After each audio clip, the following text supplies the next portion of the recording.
somebody open that door for you, by the way? Did he open the door for you? Good, thank you so much. He opened that door. And with that door open, you were able to come into this building. If that had not happened, you wouldn't have come in here, would you? You'd have to pull and open the door yourself. Has anybody in here ever had to open your own door? I want to see your hands. It was the doorway to where you were going. Today I want to share something with you. I want you to pay close attention to my heart as we look at the doorway to destiny. The doorway to destiny. Stand with me for the reading of God's Word. One of the most familiar stories in the Bible, but I believe there's a concept here that sidesteps what we've always focused on when we see this story.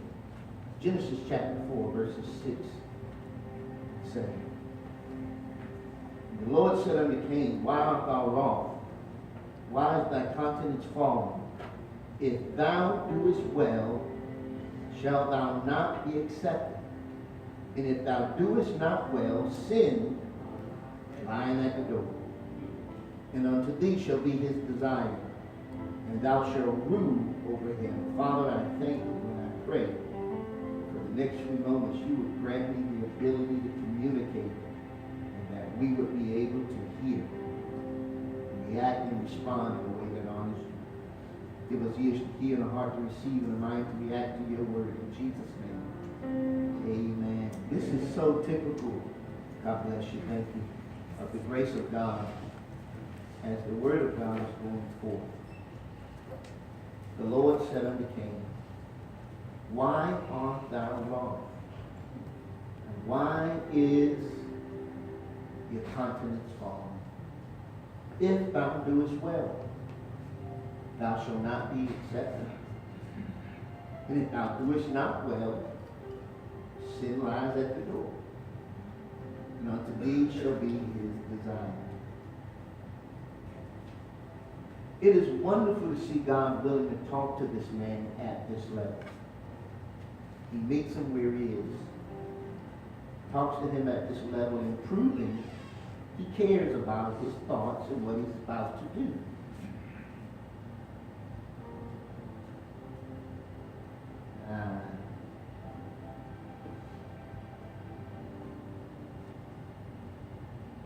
There's something at the door of this man's heart. Warning always comes before destruction. If you do well, it's going to be okay. If you don't, it's not going to be okay. Now, sin lies at the door, he says. An ultimatum. If you do what's right, it's going to be good. I heard a man say, right don't wrong nobody. If you do what's wrong, then it's not going to go good. That's straight up and down, plain and simple. But yet what lies at the door is the opportunity to do either or.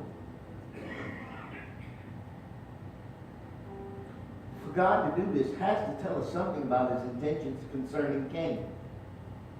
And for my Reformed brothers who believe in pre-election and predestination, they really believe that he was destined to do this.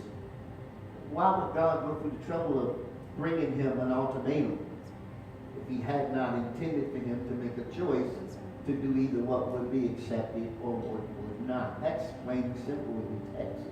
We see it. If you do what's right. The Lord is not slack concerning his promise. His promise is that he would be there with us. Some men count slackness, but the Lord is long-suffering. Now, if he's long-suffering toward us and not willing that any should perish, at some point, if God is not willing that any should perish, you would think he would reach out to the perishing, right? Rescue the perishing, care for the dying. That's all in the heart of God. So to see this, and that God would want men to come to repentance, that's coming to the place where they're sorry for what they have done and change that direction. The word perish here I would like to focus on for a quick moment, which means literally to destroy fully. To come to a place of destruction fully. to lose. It was clear in this text, Genesis, that Cain was somewhere he should not have been. And the root of it was sin embedded deep within, ready to get in the door.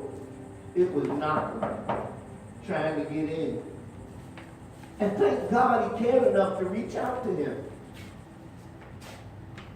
As he reached out to him and help him, because what's about to show in his life is disastrous.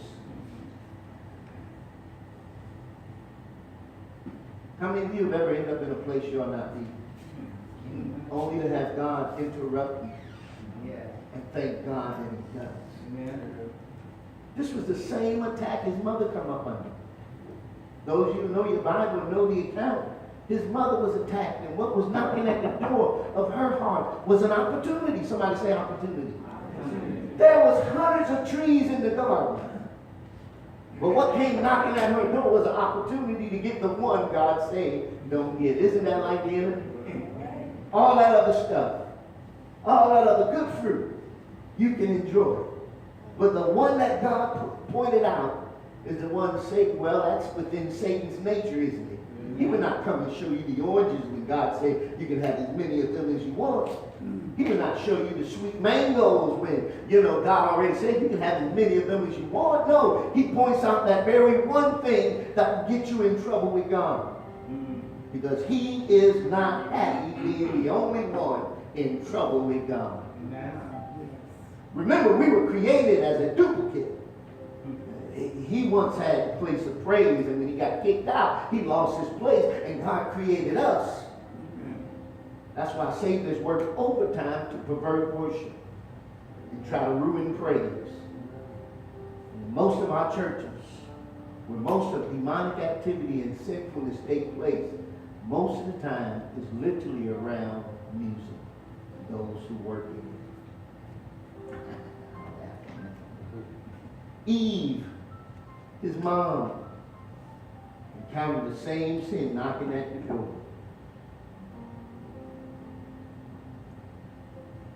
She opened the door to it, though, didn't she?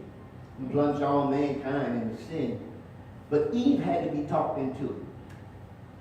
Eve had to be talked into it. Don't sit there and look like you've been talked into a lot of things. Some of you don't want to admit some of the things you've been talking into. Come on, Pastor Wiley. I'm lifting off my hands. I'm not going to sit here and admit all the things I've been talking to. Come on now. You've been talking to some things. Knew they were wrong as you were doing it, but you were talking to it. I ain't the only one in here saying, amen, don't think about myself. I wouldn't be very religious, but you've been talking to some things. And truth be told, some of you are still being taught into some things. I want to help you this morning. Somebody said the doorway to destiny. Eve had to be talked into her sin, while God is trying to talk Cain out of his. Why is he trying to talk Cain out of his? Because it's already in him, because his mother birthed him in. Wow. The Bible says sin came through death, right? Death through sin, because one sin. Now all that are born with this nature. That's why we don't have to teach you to lie. As quick as you can, you're trying to lie. Some of you were telling your mama you're hungry, and you were just as full as you could be. And you wasn't even old enough to talk and know the difference. You just had a nature built in you. You didn't even ask for it. But thank God there's help for you today. Eve had to be talked to her sin, while Cain, God was trying to talk him out of his. But the sin nature that was in him, he inherited due to birth. And what was in him was so destructive that he could not even wait to destroy his brother. It's a natural man's solution to his failure or inability to be blessed of God. As we would say in our dialect, misery loves. I like crabs, blue crabs. I've seen them in a bucket. I've seen crabs crawling out. Only to almost get to the top and his brother pull him back. The Bible said Cain, who was of that wicked one. He was of that wicked one. He was born with that inherited nature. Slew his brother. And Wherefore slew he him. Why did he slew him? Because his own works were evil and his brother's was righteous. It's sad when people want to destroy you when all you're trying to do is what's right. And because you've done what's right, and they don't want to do what's right, have done what is wrong, and continue to do wrong, they want to pull you down to the wrong they're in. Their marriage destroyed, and they're trying to give you a carrot. You need to leave him. For misery love company, you know. You need to leave him like God can't fix nothing. You need to get away from there, man. That's a mess right now. I wouldn't put up with that. I see why you wouldn't put up with it, because you don't have it in you to fix nothing. Everything has been an abandonment for you. Why is the question? Why is the question before us? Why are you wroth? The Lord asked Cain. Why? Simple question. Why? Why are you the way you are? The reason why he asks him why is because he don't have to be that way.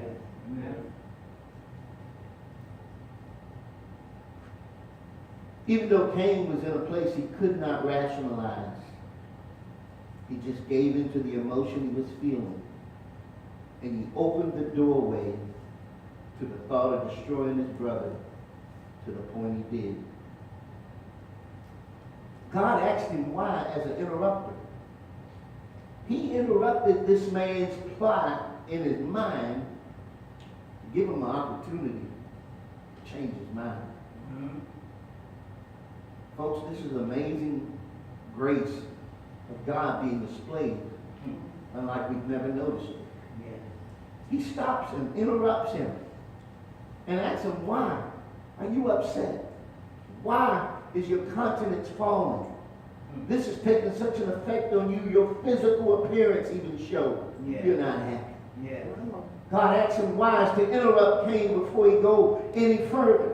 And isn't it great when God will interrupt us in our ill thinking and in our ill planning long enough to talk to us and ask us why? That's God he does.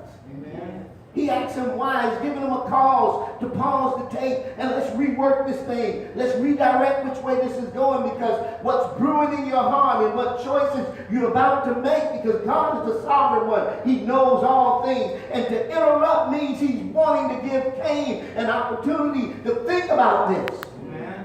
And anytime you have a chance to think, you got a chance to change your mind. How many of y'all glad you had a chance to think before you did some things? How many of y'all glad there was a drive that took you a few minutes to get there, and before you got there, your mind changed? You had a chance to just stop and not just do everything you thought you needed to do, but just with a little thought, a little cause for a pause, gave you an opportunity to rethink things and say, it ain't bad as it is. Cain, what are you doing? Stop. Stop. Let's think about this, Cain. Why? Let's think about why are you this way? Why are you this upset? It is as if God is trying to give this man an opportunity to think before he reacts, and it's proven that thinking before we react always causes us to move in a more positive direction because it's carefully thought through. Not just to think, but to consider what God has said. Then to react. Always a redirect one's choice. It worked with David.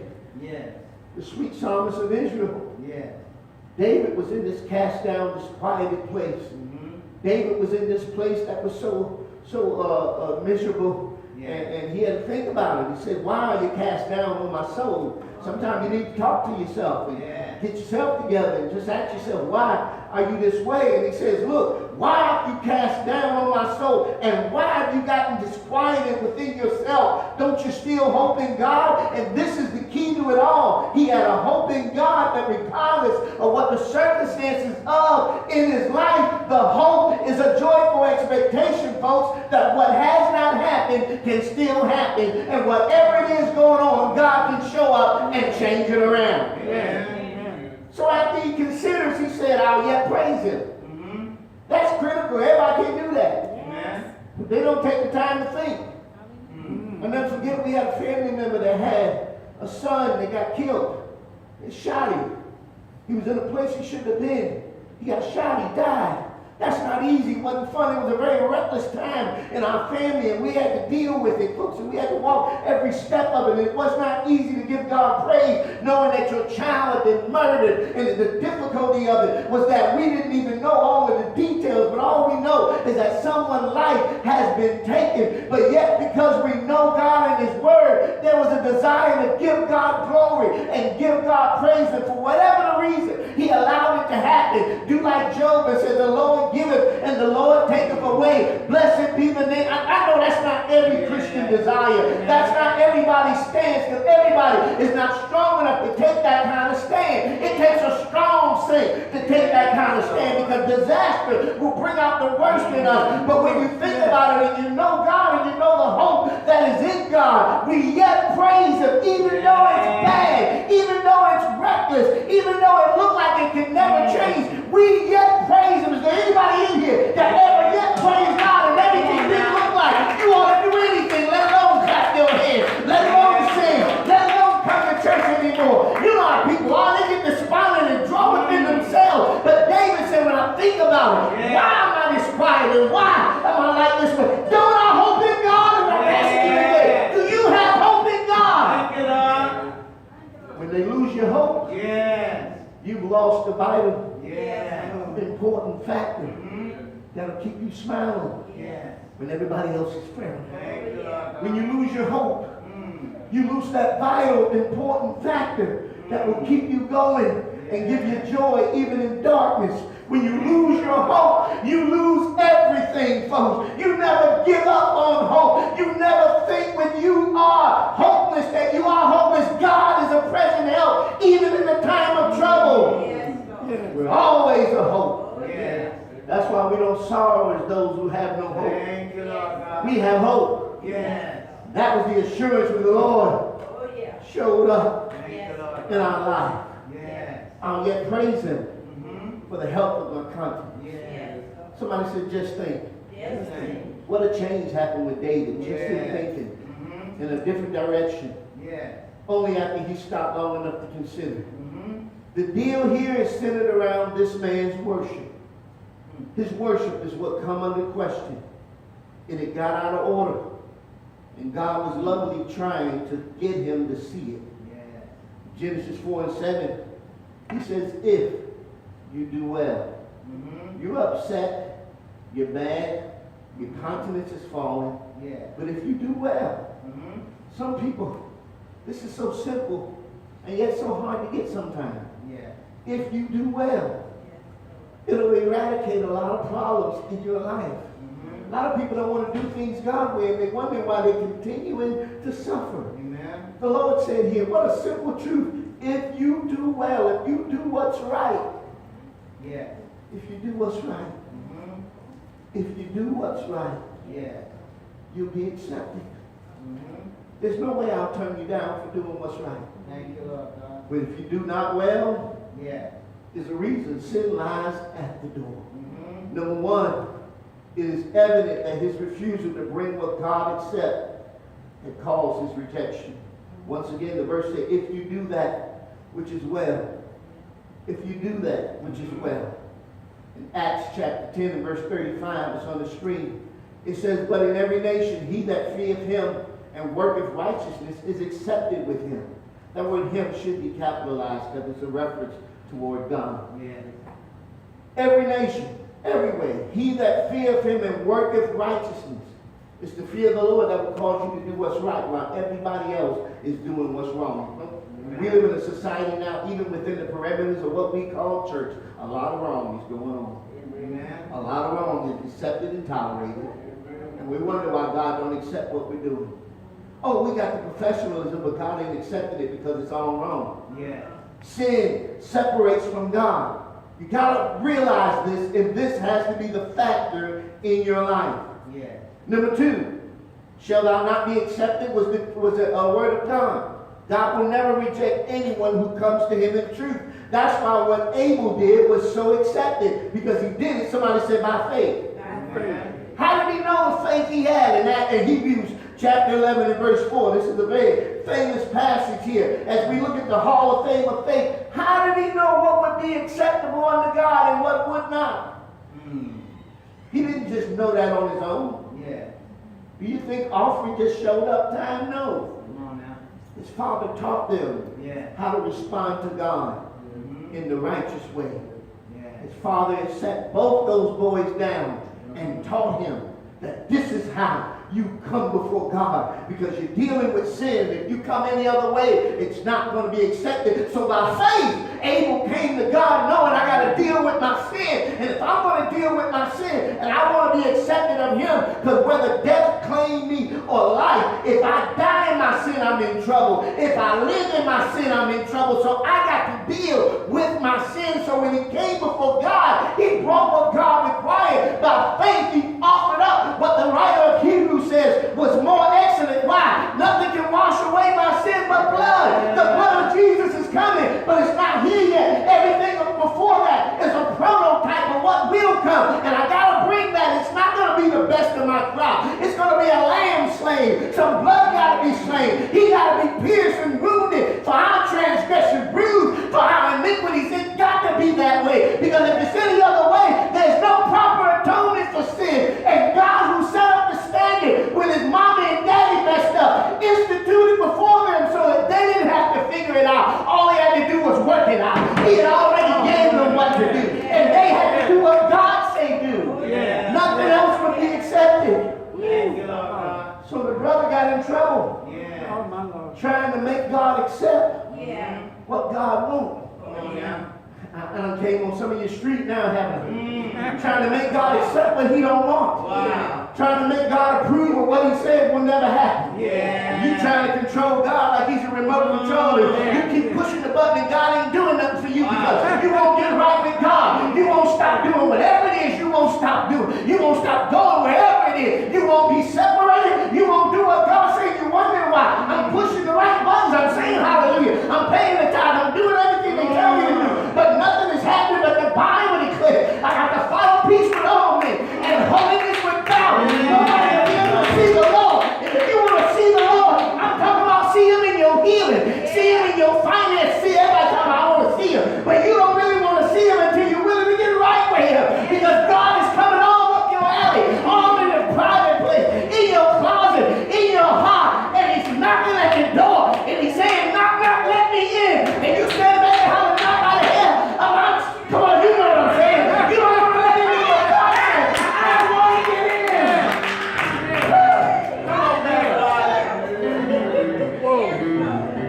By faith. Yeah. If you're not willing to live by faith today, Yeah. you're going to be dictated by your peers. They're going to control you. And they're going to tell you it don't take all that. And you're going to say, I know it don't. Some preacher will tell you it shouldn't be that way. You're going to believe it. You're going to be in trouble with God. And while you get pushing the buttons, nothing is happening. Yeah. Wow. By faith, Abel offered unto God Thank you, Lord. what was right. Yes. When he offered to God what was right, he obtained witness Yeah. that he was righteous. Yeah. Sin, number 3, at the door. This is what the Lord told me. There is the proclivity in all of us to do the unthinkable. Remember that message? It's in there. I know you got some robe on today, but the potential to do the unthinkable lies in all of us. Amen. And if giving into the thoughts that knock on the door of your heart, Yeah. you will do the unthinkable. Some of you had some of that in your mind this morning before you even got here. Amen. But God brought you here before you did it. Thank you, Lord. Just to speak to you Yeah. and warn you and give you an opportunity Thank you, Lord to God. do what's right. Ain't you glad he does? Thank you, Lord. Ain't you glad he does? Sin is at the door. Well, otherwise, he's saying there's an opportunity at the door for you came. And it's planted in your heart, sitting right here trying to get in the door. And sin, if you're not careful, if you don't deal with it, it's going to manifest itself. Yeah. It'll manifest itself in the most ugly of ways. it'll do it. James told us about it. He said it starts with a seed of lust, and when it's conceived, I mean it gave birth. It brought forth sin, and sin after it had its course, it brings forth death. Yeah. Devil is never satisfied with just getting you on the team. He wants to kill you while you're on the team so that you can lose out on the eternity of being in the glories of heaven with God the Father and Jesus the Son. But Jesus said, I come that you might have life and have it to a portion that is more abundant. Number 4, and unto thee it's going to be your desire, and it's going to rule over you. God truly was warning this man of sin's consequences, and which we know it took its toll on him. We know it because the Bible said he killed his son. He said in Genesis 4:7, he said, if you do well, shall thou not be accepted? And if thou doest not well, then sin is at the door. It's not in there yet. It's at the door of your heart. And many of people don't realize at the door is not good enough. The last time we saw somebody at the door, remember Lot? Lot was just. He was a righteous man. He was in Sodom. Somebody say you shouldn't have been there. He was in Sodom and Gomorrah, a bunch of homosexuals living their life like they wanted. And all of a sudden they was at his door. And I'm telling you, you can't move in that neighborhood. You can't go down there before that. Because soon it's going to be knocking at your door, trying to get in. And he's going to try his best to bust the door down and come in and destroy your house. But you got to take a stand and make sure that you say God over the door and set a watch over the door and put something in the house. You got to make sure the devil can't come in there and destroy you.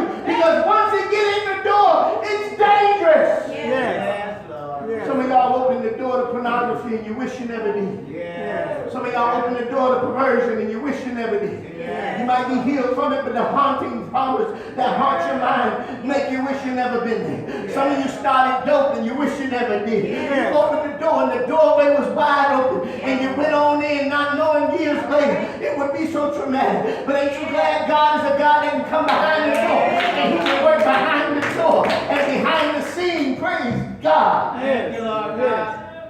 Glory to your name, Lord. He says here, Yes. if you do well, if you don't, it's a problem. Yes. So I'm going to ask a question and I'll get through this and I'll leave it alone. Mm. How does a man who have been taught, who know better, how does he get in this kind of condition? Mm. How does he get in this kind of condition where sin is knocking at the door Mm. and he has the kind of heart that want to open up to it? Yes. Think about this one. How did he get to this place to where lust is knocking at the door and he's willing to open it up and let it in? How did he get to the place where pornography is knocking at the door and he's willing to open the door and let it in? How did he get to the place with thievery and lying, all of the other things, you name it, lesbianism, homosexuality, it's knocking at the door. Yes.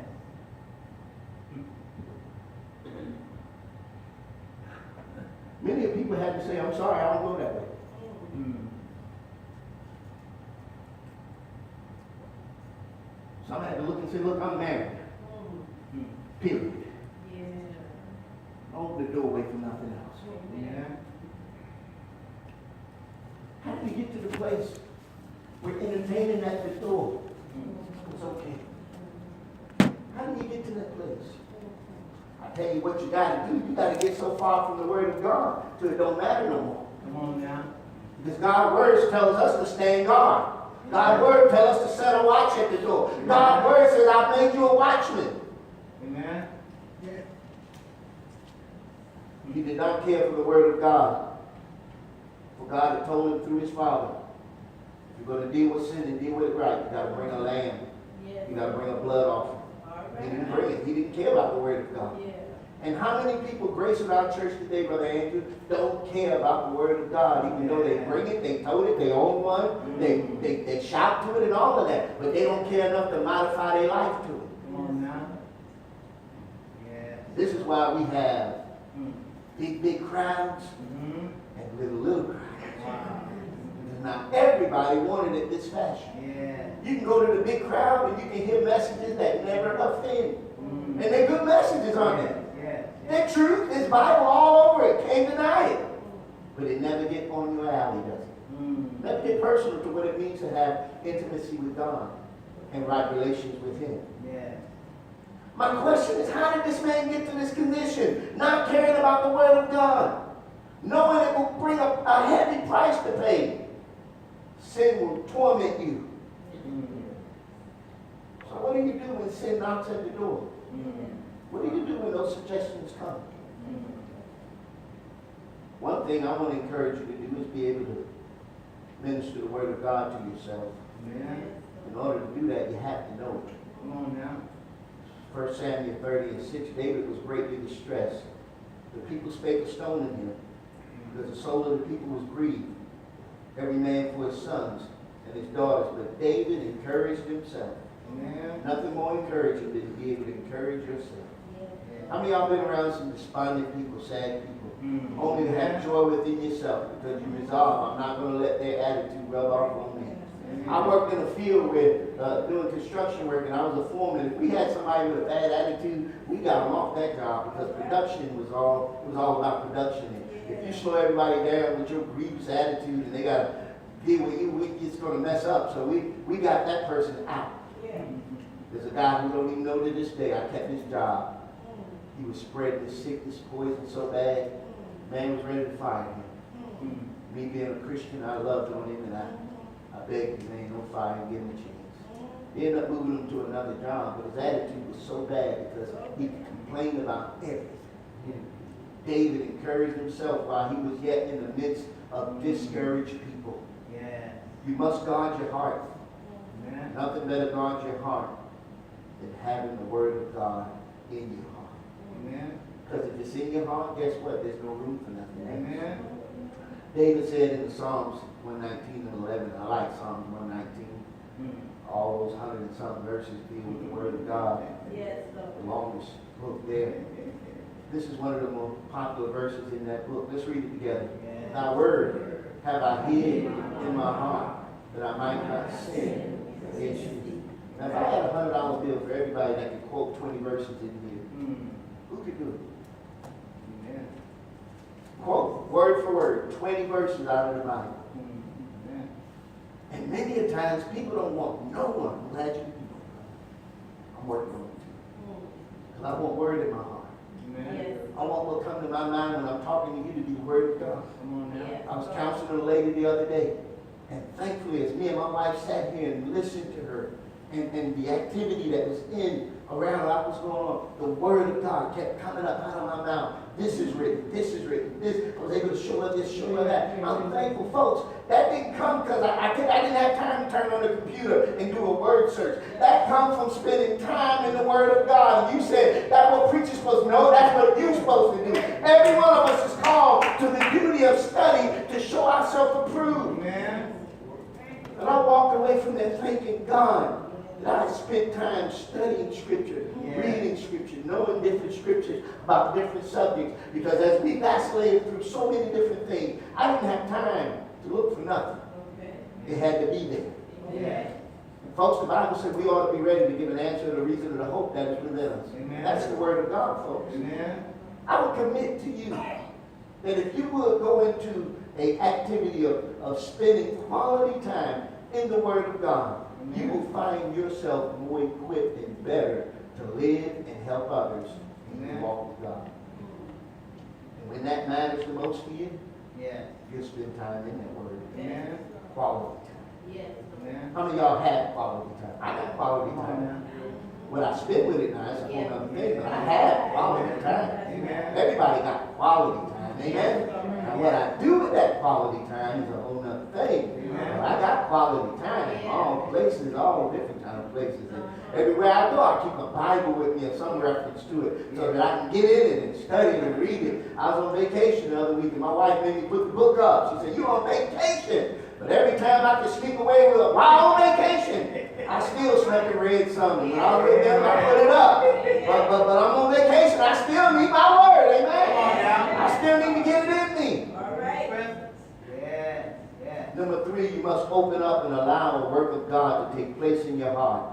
And not just be a church member, but be a true disciple. David says, "Search me, O God, and know my thoughts. Yeah. Search me, try me, know my thoughts. Yeah. Now that word heart is literally symbolic of what's behind the door in our ability to make choices. It's our place where we make choices.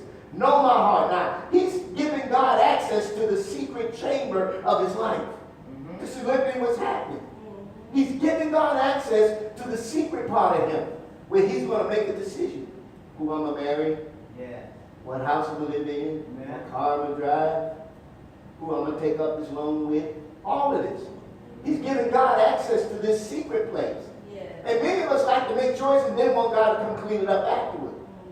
David is saying, Lord, you get in here and search me out. Yeah. Know my thoughts. Mm. Know my heart. Mhm. And if there be any wicked way in me, Yeah. lead me in a different way. Yeah. I'm closing this, but I want you to understand here, as if God was to go digging and step behind the door, Wow. what would he find? Wow. If he was to go digging Yes. and step behind the door, what would he find? What's behind the door? Door number one? Ezekiel was God's man. All right. And God showed him what he couldn't see in the natural. Mm. He took him on a spiritual journey. He said, son of man, dig now in the wall. And he said, when I digged in the wall, there was a hole. I didn't know there was a hole there. I had to go digging to find that. When I did the hole open, there was a door. And he said unto me, go in. Yeah. You want me to go in the door? Yes, go in there. Come on Go now. deep in there where nobody wants you to see.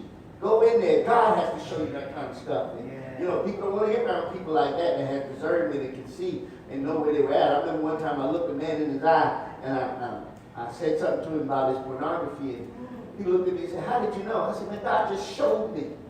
He showed me your problem. Now he wants to open up, but only after God had to show me. And how many people want to hold on to everything? They don't want nobody to know because, you know, it ought not be there in the first place. But ain't you glad God will show somebody that's not judgmental, show somebody that ain't trying to beat you up, but trying to help you up. Amen? Yeah. That's what it's all about. Yeah. He showed Ezekiel what was going on. I'm better equipped to preach when I see what's going on. And some of y'all looking at me today like this ain't the message. I know it is because God has that tunnel vision. He can see down and beyond your shoe, behind your tile envelope, behind all of that churchy stuff. God can see and he sees what ought to not be there. And because he loves you more than you think, he's willing to give you a word to help you get out of there. Yeah. Say amen. Thank you, Lord. Go in and look. Yeah. See what kind of wickedness is there. Wow. Wow. Wow. Ain't it shocking to think when you get behind all of that churchy stuff, that was there. Yeah. Go down the list. Yes.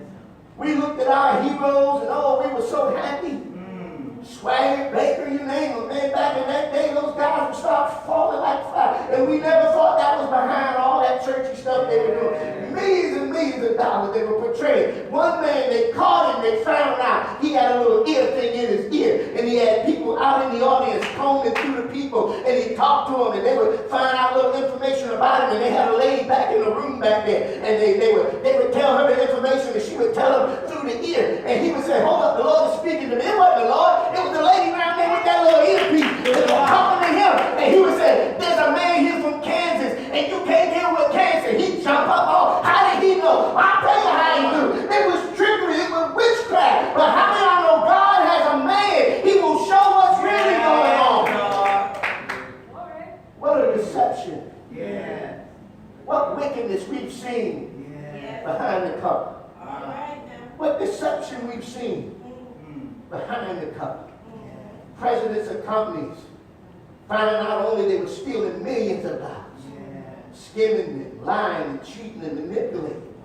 Wives we thought were being wives and loved their husbands was skipping and tripping out on them and had secret things going on that ought not go on. Husbands that's supposed to be devoted only to find out he's on the down low. Lord, that's worse than anything. He's on the down low. Now we got to go around with the scar because it's been revealed. Secrets God will pull out. And I'm telling you, the Bible said, be not deceived. God is not mocked. Your sin will find you out. God will make sure it won't stay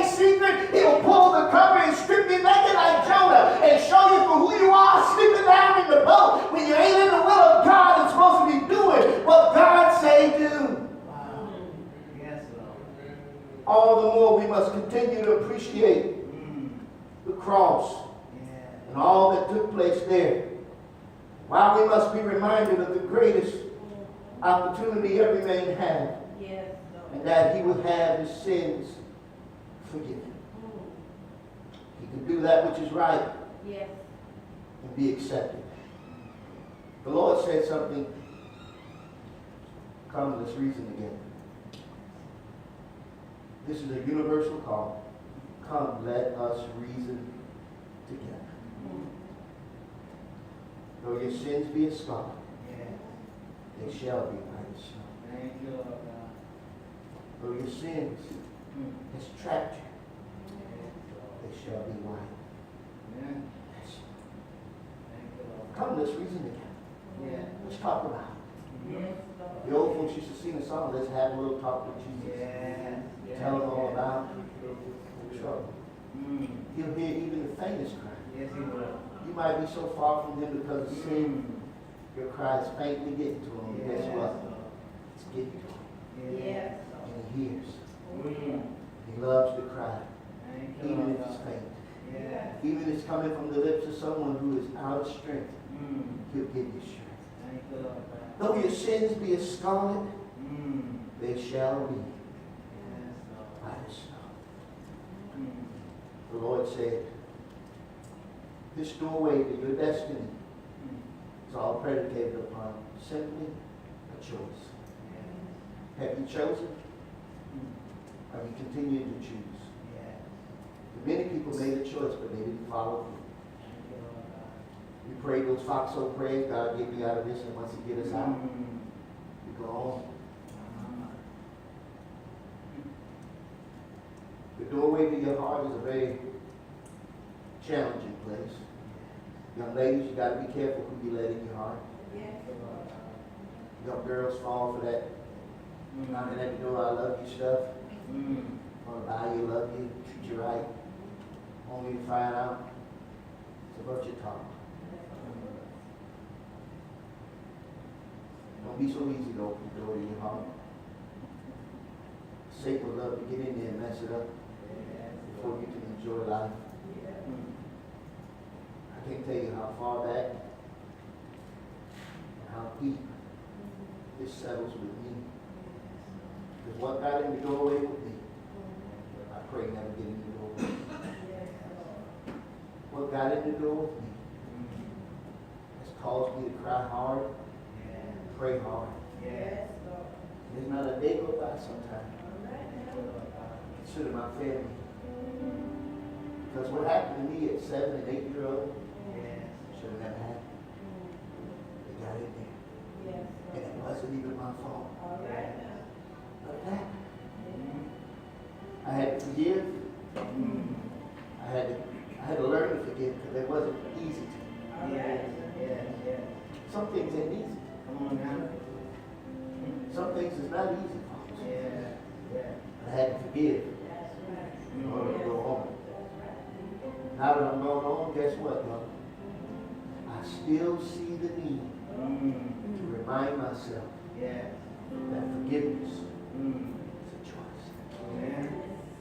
Even though it should have never got in the door, even though it should have never happened, even though all of the details wiped itself right up in my face, I had to learn to let it go. Then as I got older, I opened the door myself. I did it. I admit, wide open to some things. Once it got in the door, it made room. It took a room in the door in the house and just said, this is mine. Started living out. I had to kick it out the door. Once I got it out the door, Come on now. I shut the door. I don't want you coming back. Thank you, Lord God. Jesus said, behold, I stand at the door. And I knock. He's knocking. Thank you, Lord. He's knocking at the door of your heart. He's knocking at the door.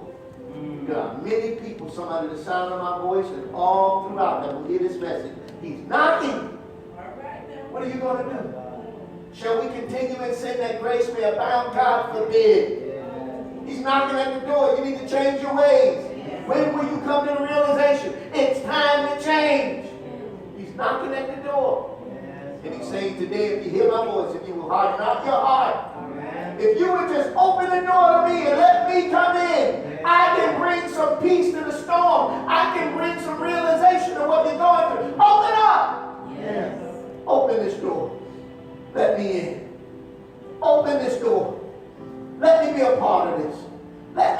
for change. Let me help you make these decisions. Let me do it. I'll pick a good one for you.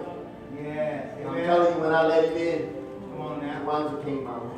Come on I now. couldn't have did that alone. Yeah. When I let him in, his purpose began to be unfolded Amen. for me in my life. Amen. When I let him in, my father, some of y'all met, I was able to forgive and love. We have the best relationship now ever. But I had to let him in for that to happen. Yeah. Because I left 2508 West Hackett Street in Philadelphia, Pennsylvania, not caring if I ever see this man again. And for years, no phone call. I didn't care if he was living or dead. I disconnected myself and went as far away as I could get. God got in my heart and let me know that's not the way, son. I don't care what you think. Folks, I'm telling you, God loved me enough to come like he did Cain. And before I could go through with my plan, why are you mad? What's at the door? Because it's blocking the doorway to destiny.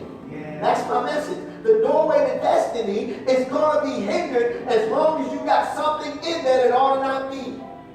And Jesus said, I come that you might have life, have it more abundantly. What got in the door had to be put out. And then I had to let him in. He said, if any man, black, white, green, yellow, whoever, will hear my voice and open the door. He's not going to force his way on you. Andrew, I love the way you put it. This gospel will either bring you or drive you, one or the other. It will do it good too. It will bring you closer to God, or it'll drive you so far away you'll get far off and you'll do some of your own thing. Thank you, Lord God. He said, if a man will open the door, I'll come in. Thank you, Lord. I'll come in and I'll sup with him. He with me will have fellowship. The kind of fellowship he thought he needed in those drugs, the kind of fellowship he thought he needed in those streets, the kind of fellowship he thought he needed and all of those other things. He said, I'll come in and I'll sup with him. That means fellowship. And what a fellowship. What a joy tonight. Thank you, Lord God. Leaning on the everlasting arm. Come on, stand to your feet. What a fellowship. What a joy tonight. Thank you, Lord God. Maybe you've never opened the door of your heart. Let him in. Thank you, Lord. Maybe you've never opened the door of your heart. I pray that you would do today. Thank you, Lord God. Let Jesus in. If you bow with me in prayer. Father, we, best we can, lay out your word. And there's someone here who would have to heed the warning